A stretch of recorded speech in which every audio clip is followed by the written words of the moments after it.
Hello dear students, आज का जो ये हमारा वीडियो है ये विशेष रूप से पेरेंट्स या अभिभावक के लिए है।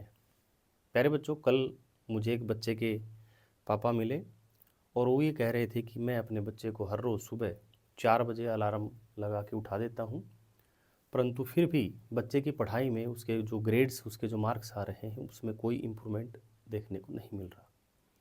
मैंने उनसे पूछा कि जब आप उनको 4 बजे उठा देते हैं तो कितने बजे तक पढ़ते हैं? उन्होंने कहा कि मैं तो सो जाता हूँ, बाकी वो पढ़ता रहता है। तो देखिए, यहाँ जो सबसे ज़रूरी बात देखने की है वो ये है कि अगर आपको 4 बजे उठने के बाद नींद आ रही है तो बच्चे को तो और भी ज़्यादा नींद आएगी। और ये रिसर्च भी कहता है कि अगर ब्रेन को प्रॉपरली फंक्शन करना है तो नींद पूरी होना बहुत ज़रूरी है। और ना ये केवल रिसर्च कहता है बल्कि जो भी स्टूडेंट्स हैं वो सभी स्टूडेंट्स ने इस बात को महसूस किया होगा। अगर वो किसी की तैयारी कर रहे हैं तो आपका नींद जो है ये सबसे एसेंशियल एलिमेंट है आप सबके लिए पढ़ने के लिए।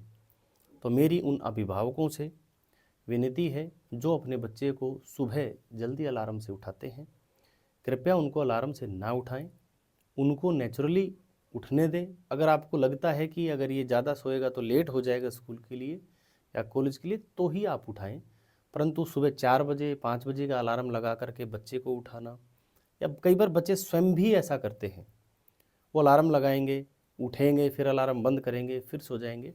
इससे आपकी नींद और डिस्टर्ब होती है।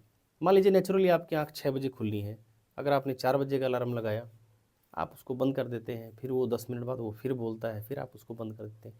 अब आपकी नींद जो 6 बजे नेचुरली खुल जानी थी वो 7-8 बजे तक भी आपकी नींद पूरी नहीं होगी और पूरे दिन आप चिड़चिड़े रहेंगे। और ये साइंस भी मानती है कि जब तक आपका मस्तिष्क पूरी तरह से रिलैक्स नहीं करेगा, और मस्तिष्क के लिए रिलैक्स के लिए क्या है? नींद है। और मेरा खुद का व्यक्तिगत अनुभव है कि हर बच्चे का अपना एक अलग तरीका होता है पढ़ने का। जैसे मान लीजिए आप स्कूल में जाते हैं, कॉलेज में जाते हैं, तब तो है अलग बात, परंतु अगर कोई बच्चा कहीं बाहर रह करके तैयारी करता है, चाहे वो 12th के बाद बाहर रह के तैयारी करता है या वो ग्रेजुएशन के बाद सिविल सर्विसेज की या किसी और टेस्ट की तैयारी करता है, आप ये ऑब्जर्व करना, हर बच्चे का अपना पढ़ने का एक अलग रूटीन होता है। देखिए, कुछ बच्चे मैंने ऐसे देखे हैं जो सुबह जल्दी उठ के पढ़ते हैं, लेकिन जब वो सुबह जल्दी उठते हैं तो वो नेचुरली जल्दी उठते हैं, वो अलार्म से नहीं उठते। कुछ बच्चे ऐसे होते हैं जो शाम को बहुत जल्दी खाना खाते हैं 5-6 बजे तक, और वो 7 से 8 बजे तक सो जाते हैं, और वो फिर सुबह अपने आप उनकी आँख 1 या 2 बजे खुलती है और नींद खुलने के बाद वो आराम से पढ़ते हैं। तो ऐसा भी रूटीन होता है।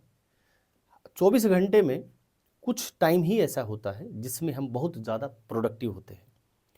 उस टाइम को अगर हम पहचान लेते हैं, वो टाइम शाम को 5 बजे से शाम को 7 बजे हो सकता है, वो सुबह 4 बजे भी हो सकता है।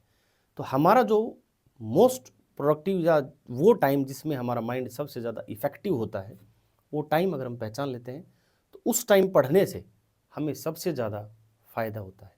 परंतु अगर आप अपनी नींद पूरी नहीं ले रहे हैं, या अगर आप अभिभावक हैं और बच्चे को नींद पूरी नहीं लेने दे रहे हैं, तो देख लीजिए, मेरा ये आपसे ये गुजारिश रहेगी कि उनको नींद पूरी लेने दीजिए, नहीं तो उनके ग्रेड्स में कोई ख़ास इम्प्रूवमेंट नहीं होगा, क्योंकि उनका दिमाग जो है वो पूरी तरह से प्रभावी रूप से कार्य नहीं करे।